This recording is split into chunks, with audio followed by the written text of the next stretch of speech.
Hey everybody, and welcome back to Dicing with Death. I will need to do a little bit of overlay stuff here and there since we're switching Roll20 campaigns.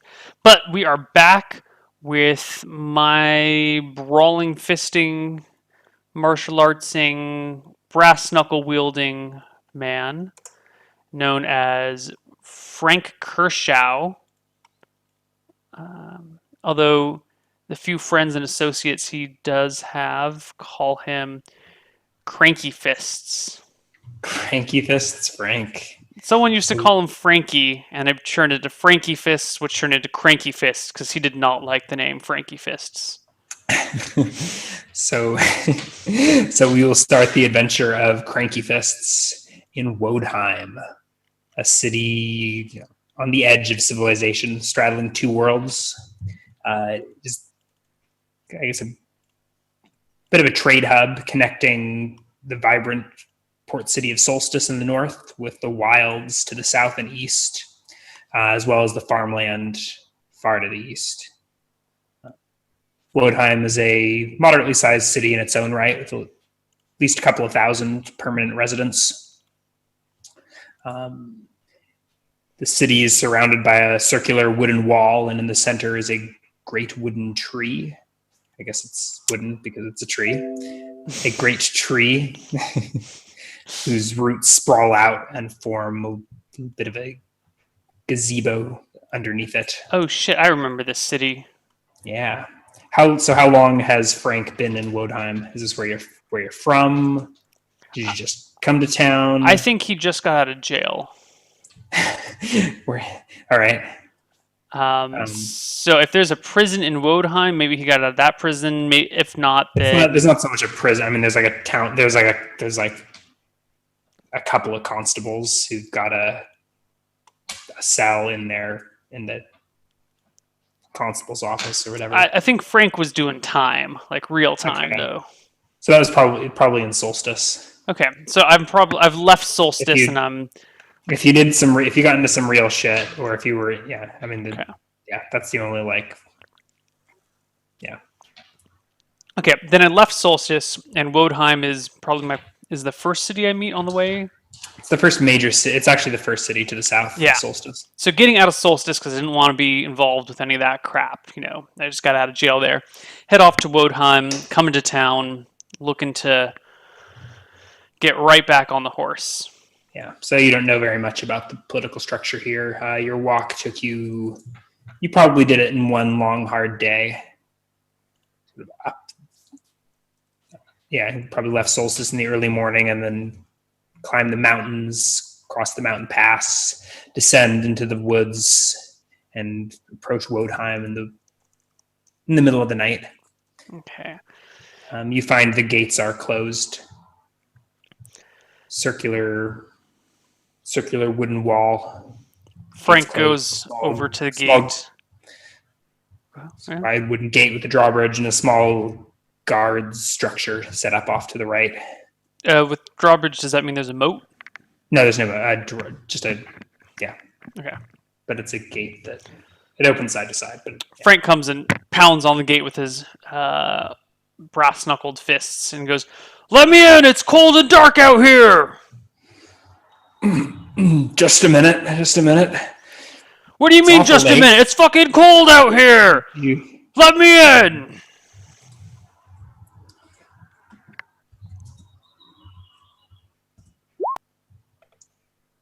It's not actually all that cold. Spring is near, but I guess it's a brisk, breezy night.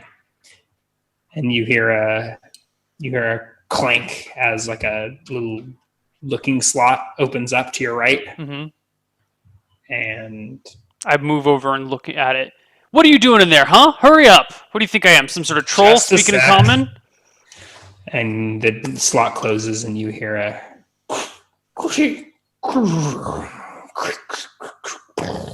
as the door for the gate in front of you slide open in parts, revealing a cobblestone path down the center of the city. It's about time.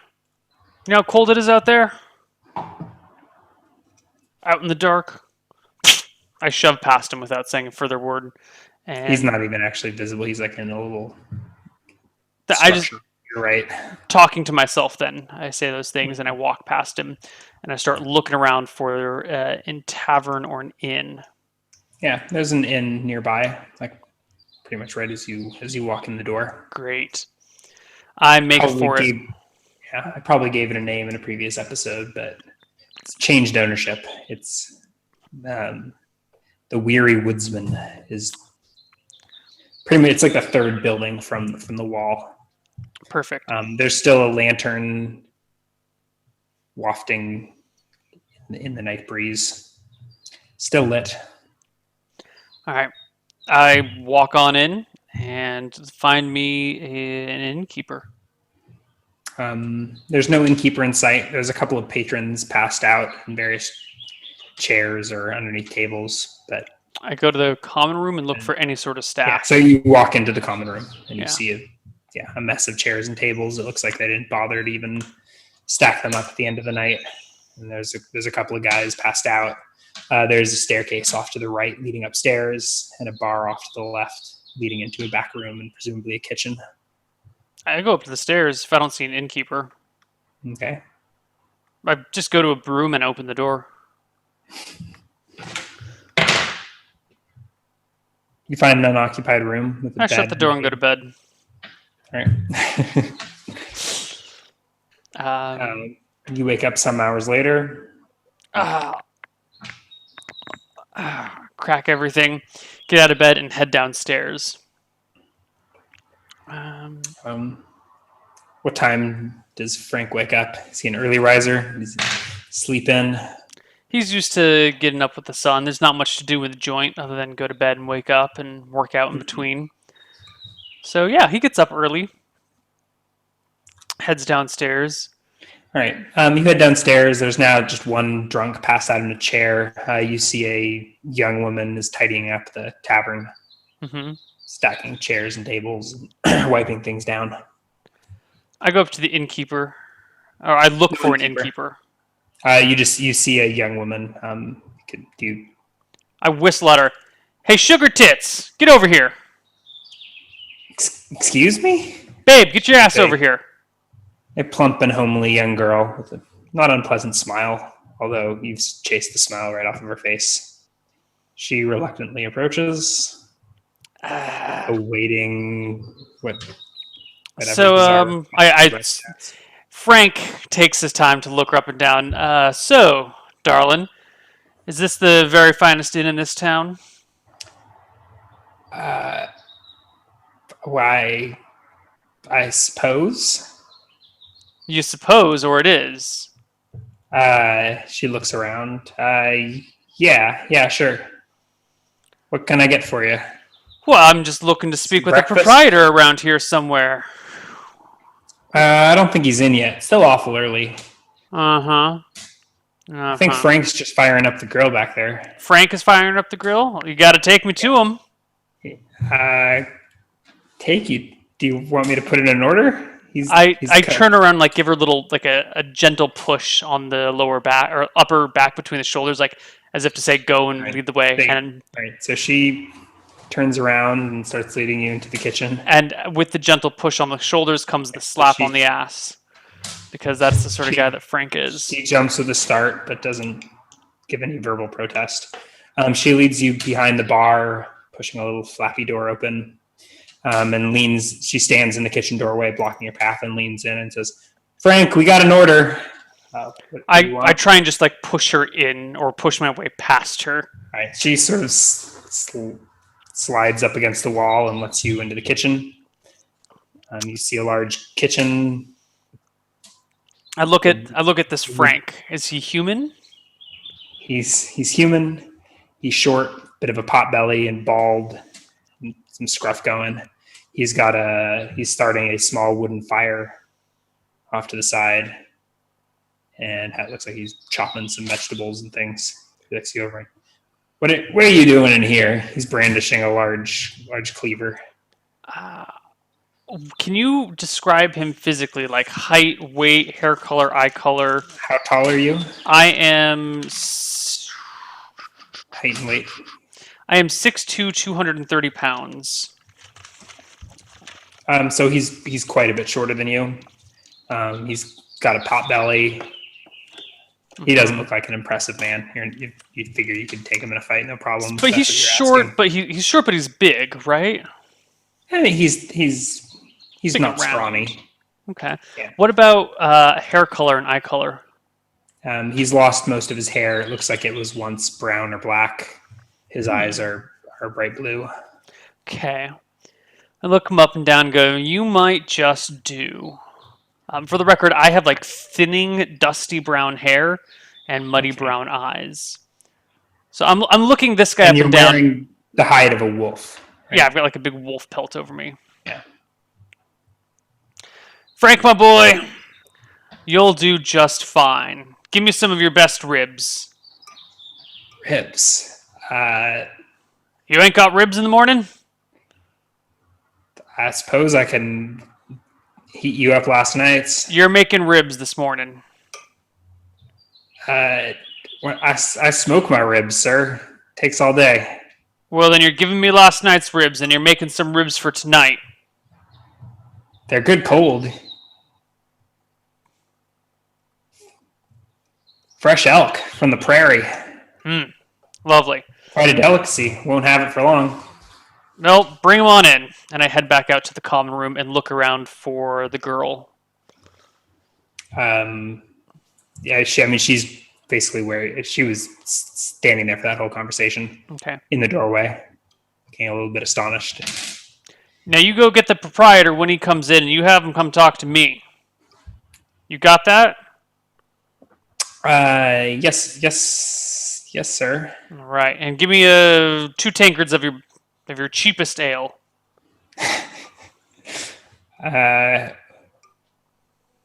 We only got the one, but it's a good bargain. Good. And I kick my feet up on a table, sit my ass down in a chair, lean back heavily in it, and lazily eye the front door. Right. You hear a loud snoring from the sole occupant of this room. I never rolled for hotness. Hold on. Frank is not an attractive man, but he's not terribly unattractive. Change your name from Clarissa. Oh, good call. So the other occupant of this room is a small man wrapped in a green traveling cloak, snoring loud in a chair, maybe 10, 15 feet from you. Your grub skill is not good. No. You aren't even going to appreciate these ribs when they do show up. Oh, God. Okay. Not as bad as Wilhelm. Nothing tasted good to Wilhelm. It was all like ash in his mouth. Or all he could think about when he ate it is how fat it was going to make him. Yeah. All right. So within a couple of minutes, the serving girl brings you out 2 tankards of ale and a plate of cold ribs. Okay. Roll the grub skill check. Ooh. These are so rare. They're like my favorite checks to make. 25! Damn. I grubbed this. You dig into the ribs, and they're actually quite tender and delicious, even cold. Oh, these ribs are so... And spiced to perfection. Oh, hey, babe, you want to suck on one of these bones? She avoids eye contact and scuffles back into the kitchen. No? You think this is probably the best meal you've ever had in your life? You think that like overnight they've just been stewing in their juices and they've gotten even more tender. Give me another order. Just keep them coming until I can't eat no more. All right. It's a hard time and I haven't had a good meal in forever. All right. The ribs keep coming and you work on your 2 pints of ale. Do you go one glass at a time or do you drink from both? Oh, I mean, I I just got out of prison. He's filling his belly with everything that he can get a hold of. All right. So about an hour later, you're stuffed to the brim. You've gone through those 2 pints and ordered another. You get your feet up on the table. And a slender man walks in the door. He looks like preoccupied with something on his mind. He's got a small mustache and looks like he keeps it trim, but he does have a little bit of scruff going on. He hasn't shaved in a couple of days. And rubbing his head, he just immediately walks in and goes towards the back of the bar. I keep my eye on him and wait for the young girl to bring him out. Yeah. All right. He walks into the back room, into the kitchen. Okay. And a couple of minutes pass.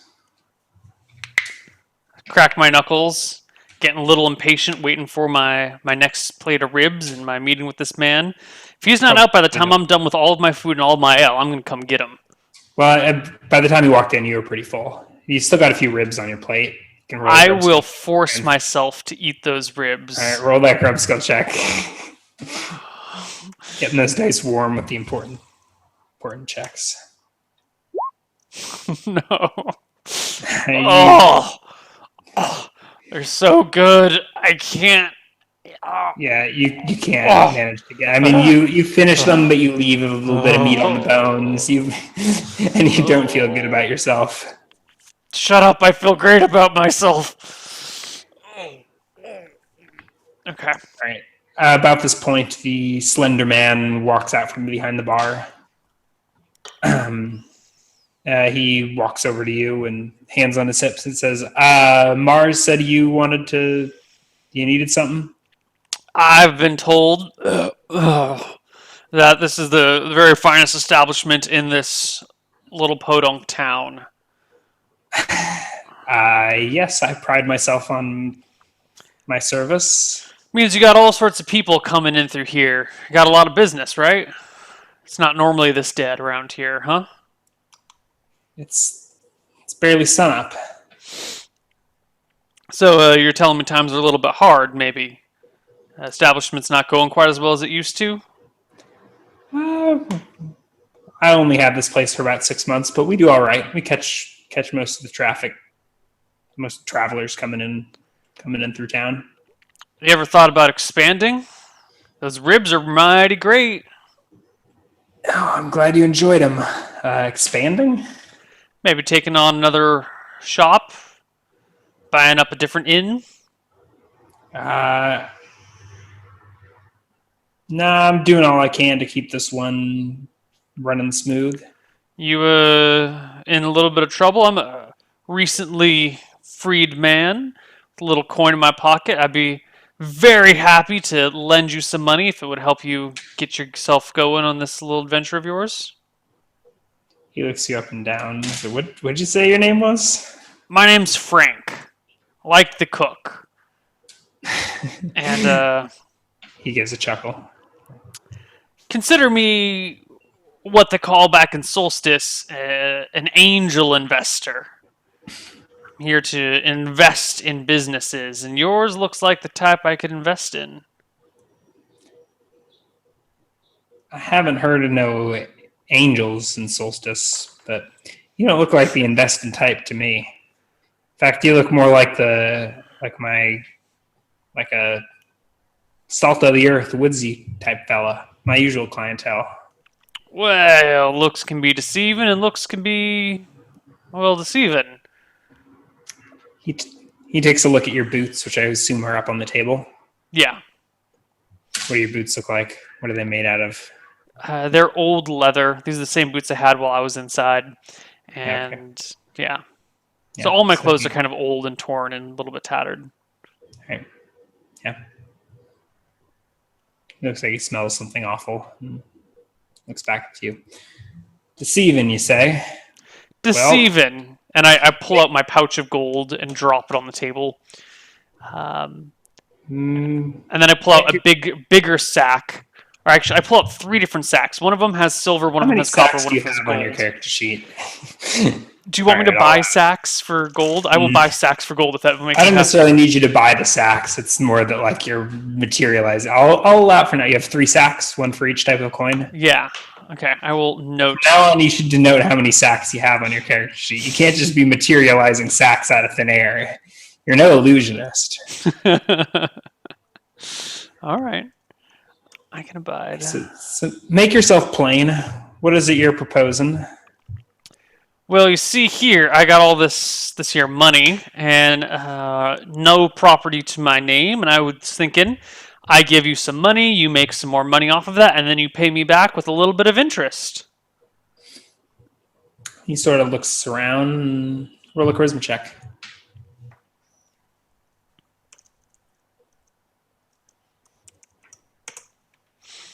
25. He takes a seat. Uh,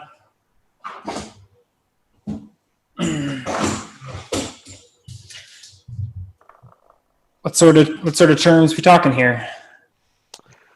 Well, how good you think your business is? How much of a risk is this for me? A risk. I'm doing just fine, but elk ain't cheap. What do you? Deer ribs don't do quite so good. Well, how much do you make in a day? How much? Well, Because I don't have that much to invest in him, actually. I have like 70 gold to invest. I don't know if that's enough to make an investment opportunity for him. you do all right. He says somewhat sheepishly. Well, I've got this here 70 gold coins, I say, and I push the smaller sack of gold coins towards him.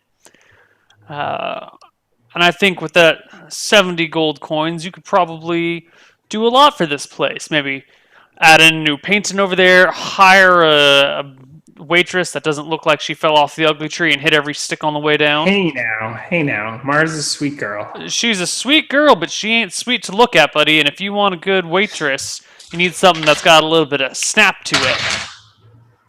Yeah, she's. I mean, no offense, but I've seen men that looked more appetizing back where I was last. Hey, I don't know what you're into, but 70 gold, you say? 70 gold. And all I ask is that you pay a simple 10% interest per month. So at the end of the month, you pay me 7 gold.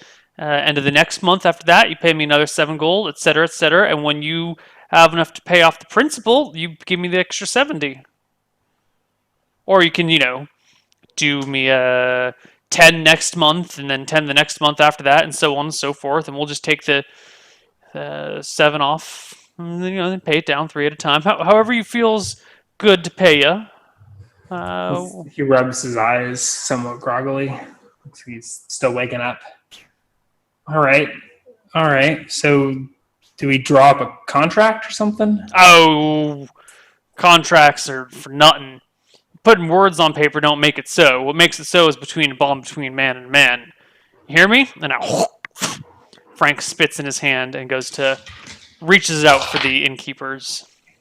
Roll a charisma check. This is not a pretty spit. 31. Yeah. He spits in his own hand and shakes yours. You take up the gesture Good. Exists in this part of the world. Good man. Now, who's your competition around here? Competition? Competition. Who's got the second best inn in town?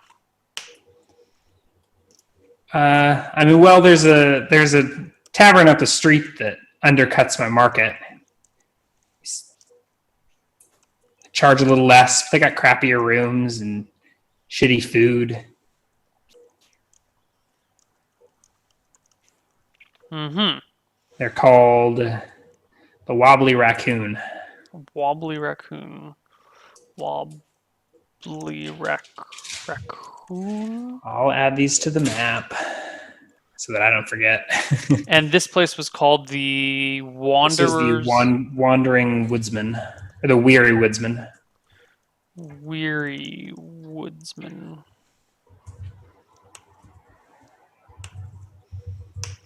I don't think I got your name there, Slender Boy. Slender Man. He says, damn it, I had a name for him. Oh, I'm Clayton. Okay. And he extends a hand again. I Still shake wet it. with spit. Clayton the innkeeper, Frank the cook, and what was the girl's name? Ross? Rose? She never gave it to you. He's been referring to her as something that you apparently didn't catch. Fuck. You can ask. And what's that misshapen little girl's name? Mars? Mars. You ought to see to find her replacement real soon. Well, I'm off to the Wobbly Raccoon. We'll see how much cutting under they do. And What is it you mean to do? He says as you're standing up and walking out the door. just a little bit of business. I'm a businessman. And I proceed. You aren't about to make the same offer to, hey, where and you walk out the door to his protests. Mm-hmm. Okay, I gave him the entire sack, so now I have 2 sacks of coins, one for silver and one for copper. You don't necessarily. I mean, I got it. No, I'm keeping track. So I head off to the Wobbly Raccoon. Right. Just a little ways down the road, a couple hundred feet, you see a sign with a raccoon wobbling in the breeze. It's still early morning. There's a few people out and about. Looks like mostly like working folk heading out, hunters and whatnot, leaving town in the morning. I want to circle around the block, like the whole block, and see if I can't find an alleyway next to the Wobbly Raccoon or some sort of back entrance to it. Maybe there's an alley that runs behind it with a couple of intros and exits, and there's a back door or something. But I want to circle the block and get the lay of the land. Yeah, in general, this seems like a spacious town. The buildings aren't all that close together, and there's lots of like space in between, and grass and trees and whatnot. This part right here near the entrance is a little more crowded. So there are buildings on either side, and you walk down one of these alleys. You see a side door on the side of the building. Mm-hmm. The Wobbly Raccoon is about 3 stories high, and from here it looks like it may be slightly crooked. Does this look like a kitchen entrance or just a back door? You're not sure. It's an unmarked side door. I open it. It's locked. Are there any windows on the ground floor? There were 2 windows on the front of the building, But not on the back? You're not around. You'd circle around to the back. Yeah. There's another door that is open. Okay. Some light is pouring out. I proceed into the Wobbly Raccoon from the back door. You step into a kitchen. Perfect. You see 2 large women pouring over a stove each. Actually, one steps away from her stove and approaches the counter where she starts going at some vegetables with a knife. They do not notice you. Okay. As you step into the kitchen. I do not have my brass knuckles on, or if I do, I put my hands behind my back and take them off and stick them in my silver belt pouch. Okay. Your money pouch. My money pouch for silver. Were you wearing those during the conversation with the... I don't think so, but I never specified one way or the other. I didn't ask, so you can specify now. So you haven't been wearing them the whole time? No. Okay. So there's 2 women in here. One of them is... And there's a stove with a fire. Two fires going. One of the women is over the pot stirring it with a big wooden spoon. The other is chopping an onion. Okay. Is one of them facing me more than the other? Their backs are to you. The one that's chopping is sort of like her flank, but neither Beautiful. appear to have noticed you. Beautiful. My fists do temporary damage, right? If you aren't using your brass knuckles, yeah. Perfect. I would like to go up and clock these women in the backs of the heads. One attack with the right hand against one attack with the left hand against the other. All right, you'll have to move in between attacks, but there's no opportunity attacks here. It's not going to matter. You can do this all in a surprise round. Cool. D20 plus 1 plus 4 for surprise, right? You get a free round, but you don't get surprise bonuses. They hear you. Roll with surprise against the first one. I mean, they pass their surprise check, but Okay, so this is my left hand, my primary hand, going against. as you take this first swing, the woman shrieks. Ooh. Back attack. Oh, that's including back attack. Yeah, and then my other hand comes around at her. So they shriek and they both face you. Okay, so you're hitting the same woman again. Yeah. All right, you clock her in the nose. D3 plus 2, 4 points of damage. All right, you break her nose and blood streams down her face, and she sort of staggers back. She's not unconscious? She's not. She has D6 HP. How is she not unconscious? She's a big hippie woman. Oh no! Oh god, this is not going how it was supposed to go. All right, so she looks dazed. The other woman shrieks and roll initiative. 7. All right. So the other woman shrieks and runs from the room. Opportunity attack? No, you're the one you're not next to. Wait, wrong guy. All right. One hand clutching her face. The other hand diving at you with the kitchen knife she's got in her hand. Oh shit! 11 to hit. That's a miss. Glances off your wolf pelt. Yeah. D20 plus 1 now. What the hell do you think you're doing? 20. All right. Crits? Double crit? Yeah, we can resolve exactly what happens. All right. She goes down. Do you want to roll save versus death? Which is a fail. 10 for location, D6 for severity. I don't think that's anything. I think that's like left leg. How do you punch her in the leg? It's like a really low uppercut, you know? Catch her in her big hips. Yeah. And she's knocked to the floor. Okay. Did I see which direction the other woman ran? Out the only door on the opposite side of the room. Perfect. I take this woman, I grab her by one of her feet, and I just drag her outside into the back alley. Okay. Yeah. What's your strength? 14. So how much weight can you? I can lift 170 pounds over my head. Mm-hmm. But I'm just trying to drag her into the alleyway. Yeah. So you're able. You actually can't do that this round.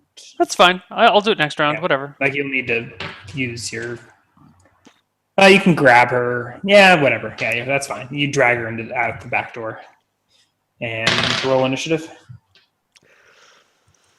Okay. Where's my initiative die? 10, 12 initiative. Ouch. All right. You hear muffled shouts from inside the kitchen. Oh god, I was hoping the place was empty, but why would it be empty? But the front door was locked. Who locks the front door? The front door wasn't locked. The side door was locked. Oh shit, I was on a side door, not a back door. Oh no, I misunderstood everything. Oh fuck. You said you went around the alley. I know. I went around the alley, past the door, it was locked. You went to the back door, which was open. Mistakes were made, Brian. Mistakes were made. All right. So you drag this unconscious woman into the alley. You hear some muffled shouts, and you see a short, round man with scraggly hair poke his head out the back door. Okay. And he sort of lock eyes, and he looks at you. Down to the woman you're dragging.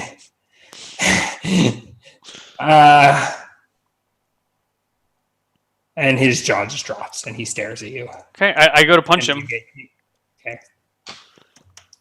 He tries to flee back into the room, but attacks on him. 6, and then offhand is a 15. You get him. Gosh, and you get +2 for specialization. Yeah, 4 damage. Yeah, you catch him like between the shoulder blades as he's like trying to turn, and he just drops. You hear another shriek as that same fat woman flees from the far side of the kitchen again. All right, I look around the kitchen for some sort of grease or cooking oil, cooking grease or cooking oil. There's a big tub of lard. Excellent. Nothing is like the 2 pots are like big pots that are well. There's one big pot on the boil, and there's a stove that's warming up. I drag the big pot of lard. How big is the pot of lard? Like, is it a big fucking pot? Yeah, or I mean it's it's a tub. It's a A couple tub. pounds of lard. It'll take a while to set on fire. Is it all congealed or is it nice and loose? No, it's solid. Fuck. I mean, it's like lard, like think bacon fat or something. Yeah. Okay. Is there any? So this is a wood stove. So there's got to be some other wood around here to keep feeding the stove, or is it? Yeah, there's a pile of wood next to the stove. Okay. Is there any tinder around that they would use to light the stove in the morning? Small bits, kindling. Sure. Yeah, that's in the stack of wood as well. Great. I want to reach into the fire and pull out a burning log and like stick it underneath the kindling in the preparation stack. Basically, I'm trying to set the kitchen on fire. So I want to take the logs out of the fire, put them next to all the kindling logs. Right, the logs in the fire, I mean, they're on fire. You know, reach in and grab them. If there's a section on them that I can grab, I'll do it. If there's no room to grab them other than burning my hands, I will change tactics. I mean, it's like a closed cast iron stove. Yeah, but you could open the door. All the wood inside is on fire. Okay. Yeah, you open the door and it's wood that's on fire. I shake my head. And I'm gonna get a spatula or any sort of like flat serving utensil, and I'm just gonna start scooping fat into the fire. All right, you throw a sack in there, or a first scoop of fat in there. I mean, you get like the first scoop in, and it starts crackling and spitting, and then the fire flares up and starts spitting chunks of burning grease out at you. I take the grease thing and I turn it upside down on top of the stove, so that as the fat melts, it will fall down onto the burning stove. How does a wood burning stove work? I assumed that like the top was like a griddle. There were like 6 in the dojo. Yeah, but they're not open topped, are they? No, I think the top is like a griddle. Yeah. Yeah, that's what I'm imagining. Mm-hmm. So it's not going to drip down. It'll land on the stove and then start heating up on the stove. It's like whatever melts off first will then quickly heat to a boiling point. Sure. Okay. All right, so I just start doing this, and I'm doing my best to create a fire around here. So I'll toss some more fat in the stove, start taking some logs, shoving them in the stove, let the grease melt all over everything. Eventually, the grease, I'm hoping, will melt down off the sides, off the front, and like into the stove to catch everything on fire. Roll a dexterity check.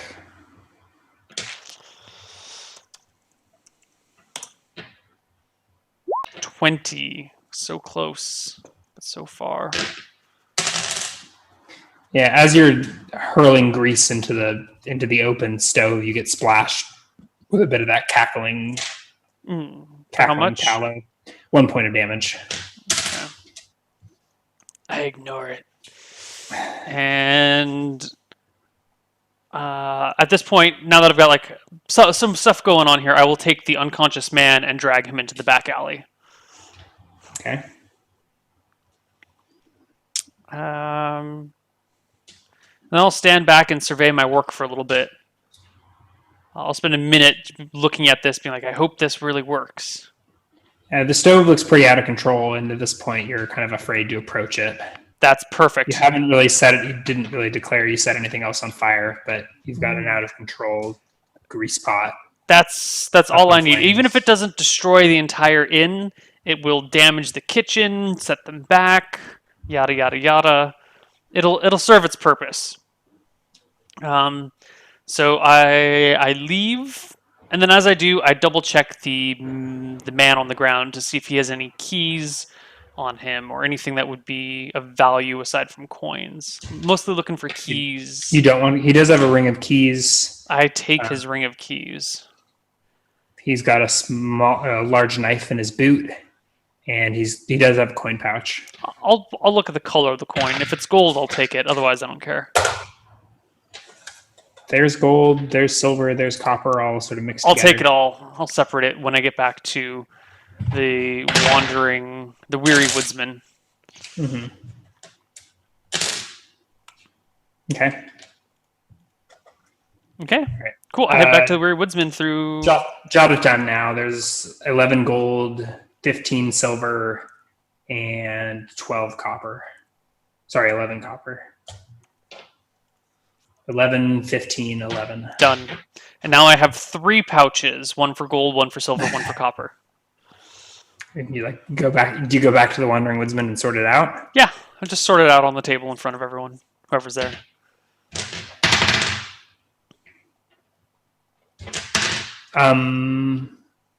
The man is still snoring in the front room, which looks quite a bit tidier, except for the table he's at. And you see no one else. Actually, no. There's a couple of people up at the bar grabbing food. It's great. I just kind of want to kick back and wait for half a day, and then after lunch, I want to head back in that direction and see what's up. Okay. So yeah, you count your coins, and no one takes notice of you. Eventually, the barkeep comes down and sees you and gives you a nod. Yeah, I just hang out. Doesn't approach. No one bugs you. I guess Mars will come over at some point. She gives you a good 20 minutes before she approaches you, but she eventually comes over and asks if you'd like anything. Frank eyes her up and down and goes, I can think of one thing I'd like. You busy? Looks kind of empty around here. Yeah, I'm busy. Figured. Can I get you any food? Drink? Do you guys serve fish tacos? She starts walking away. Fish? Tacos? What's a taco? Nah, never mind. You wouldn't get it. We got fish, but it probably won't be ready till tonight. Maybe for lunch. I wave her away.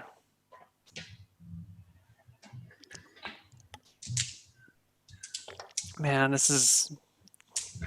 I'm going to get myself in trouble with this character. He's an asshole, and I'm going to play him like an asshole, and someone's going to pop in and not understand what's going on, and I'm going to get in so much trouble. What do you mean? You mean chat? Yeah. Like a viewer is going to pop in and be totally offended? And they're going to totally think it... Yeah. Well, whatever. That's the risk that you play. That's the risk you run when you play D&D. So let's keep rolling with it. I wait until afternoon. Sure. Yeah. Day passes. Do you get lunch or anything? Yeah, I'll eat lunch at the Weary Wanderer. Alrighty. They serve you up a stew. Some unidentified red meat floating around in it. Food is food. Yeah. I put it down the gullet. And around lunch time, or a little after lunch, I make my way back towards where the raccoon is. The wobbly raccoon. You see a sign on the door that says, you can't read it. I can't read. I'll do a circle around it and head into the alleyway, looking for signs of fire damage. I mean, the building's still intact, it seems, right? Yeah, the building's intact. You come around the back and you actually see there's a crowd. Like as you start walking down the alley. Ooh, I keep a distance from the crowd and just give it a look for 15 seconds. I mean, you're looking down the alley and you can see a few people at the end of the alley. Okay. And it looks like there's a crowd around the back of the building. I want to look across the alleyway to the building that it would be up opposite or behind the wobbly raccoon. Do I think that I could identify what building that would be from the other side of the street? Maybe Is it just like it. also very tall? Because if not, I'll just look for the three-story inn and find out. Yeah, you think you could do that? Cool. I do What's that. your character's intelligence? It's actually average, right? 10. Yeah. Yeah. So the streets aren't okay. So you try to circle around the block. The streets aren't really regular, nor the houses evenly spaced. Do you try and like circle around through the streets, or do you cut between No, buildings? no, I'll You go. just I'll take my time. Go all the way around the outside. okay. So you walk a little ways down the street, and you find a dirt path that leads off this main cobblestone Mm-hmm. pathway. You go to a small square with a well in the center. Mm-hmm. Turn down another dirt path that cuts like northwest, and then you can spot the tall building that is the wobbling raccoon Perfect. from the Perfect. other side. Um, There's looks like a small house or something between you and the. it's a house. It's not a shop. Frank kicks himself for not planning ahead. Yeah. Uh, On closer inspection, it looks like there's a workshop off to the side of the house. okay. I step Like into the you see a workshop. big like open door off to like. There's no garages because there's no cars, but like it looks like it's like an attached garage with the door up. I poke my head in and go, "Hello, hello, someone It here?" looks like it looks like a potter's studio with a potter at work. Okay. He looks up. You see on display there's plates and bowls and a few decorative items. Looks up. Hey there, Mr. Potter. How's it going? You see a dwarf with a salt and pepper beard and a big apron, hands and forearms covered in a red soil, red clay. Hey, Mr. Potter. How's it going? Roftik Dagrala, what can I do for you? Did you hear about what happened at the inn just behind your house? Yeah, nasty kitchen fire. Could see it from my window. You didn't hear what happened though, did you? What happened? I poked out there at the beginning, and Well, I hate to tell this to you. the constable seemed to be on it pretty quick with the water. You must be a well-educated man about the world to be living in human towns such as this, but wouldn't you know it's not everyone's as progressive as old Frank here. Seems that a couple of the locals in this town took a dislike to the new dwarf that had been hired in the kitchen, so they beat him unconscious and set the kitchen on fire. I didn't hear they hired a dwarf. Just came through today, and then just unhappened today. Do you know who it was? His name? The dwarf? Well, before we get to specifics such as that, which frankly don't matter, that's a bit of a joke. I'm Frank, by the way. Frankly, don't matter. I've come here because I'm a kind soul, and I'm worried. I'm worried about what this world's coming to. I'm worried about what this town's coming to. I think that if they're going to be attacking the wobbly raccoon over a new dwarf hire, they might come after you next. And I'm here to offer you some real solid protection. For a simple 2 gold a month, I can keep these ruffians away from your house. No questions asked. They will not come after you no matter what. And if they do, not only will I reimburse you, but I will bring them to you begging and screaming and crying and make them fix whatever damage they've done or make appropriate reparations. He steps up from his chair. Who'd you say you are?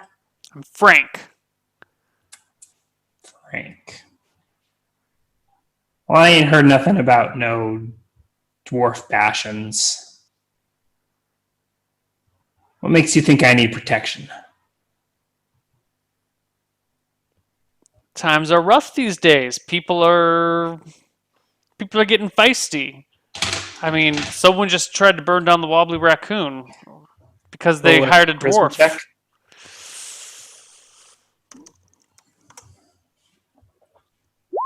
22.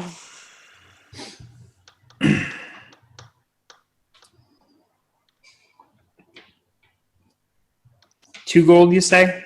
2 gold a month. Safe as sound. And where can I find you if I need protection? You can find me at the Weary Woodsman. An inn. Just passing through? How do I know you'll be here if I need you? Oh, my friend. I am only at the Weary Woodsman until I find a more comfortable living space. You see, I'm a man who likes to be well taken care of. Um, and I find that it is more affordable and easier if I just live at an inn and have servants take care of me there rather than hiring my own servants and paying rent and all the stuff that comes with that. No. The real way to live is out of hotels, out of inns. You get everything you need. You get 24-hour room service. You get cute little things to pick up after you. All manner of people. I don't see no weapons. You got guards in your service? He cracks his neck. I don't need any weapons. Here, let me make an example. And I look out into the street. I look for anyone that looks tough, although hopefully not someone that's like wearing armor and weapons. But like a tall person or a big guy or the first person you think seems tough seems like a big, broad-shouldered woodsman who's got an axe strapped to his back. I go to the dwarf. Let's look at this. And I walk up towards the woodsman and I go, "Hey you, ugly motherfucker."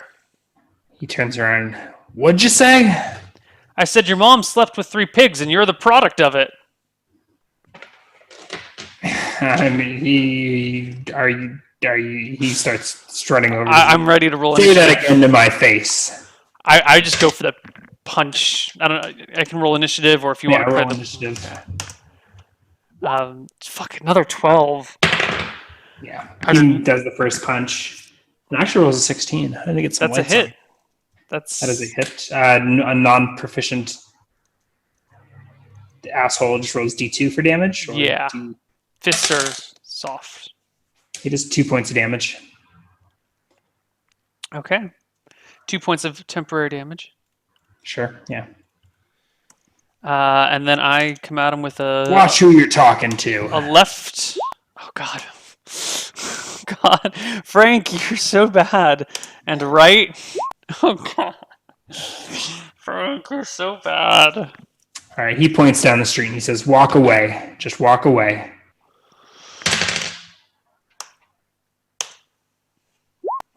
11 initiative. Oh, my God. Why do you get 2? Shouldn't it be 3? No, fists are 2. I thought unarmed would be 3. I mean, daggers are 2. Daggers are faster than fists. That's one of the goofy things about second edition. Then a 12. Yeah, you go by your size. Yeah. Okay. All right. I mean, he's pointing up the street with his left hand. He says, "Walk away." I don't walk away. I will trigger his ready to attack. Oh shit! Oh, I'm sorry. Fuck. Neil. Roll a save versus death. Oh fuck. 4. That's a fail. Take 3 points of damage. I'm still conscious. You're still conscious. You fail your save versus death. Yeah. He should roll a d6 for severity. Yeah. 5. Oh shit. Patient 7. Oh Neil shit. just get himself beat at his own game. Torso struck, victim stunned, 1 down, reduced to half move. So basically, he just... All right, yeah. And by the time you collapse in the street, you get punched in the gut, and the wind knocked out of you. You fall to your knees. About a minute later, you come to and you look up. The guy has walked away. The dwarf's sort of cautiously walking over to you, like, "You okay, mate?" Shut up! Fucking dwarf, you don't know shit about anything. Go to hell, you stupid sand pocket dweller. And Sand? What? he pushes himself down the street, really angry and pissed off about everything. And I think with that, let's go to a break. All right. See you guys in a little bit. Bye bye. Sand pocket dweller?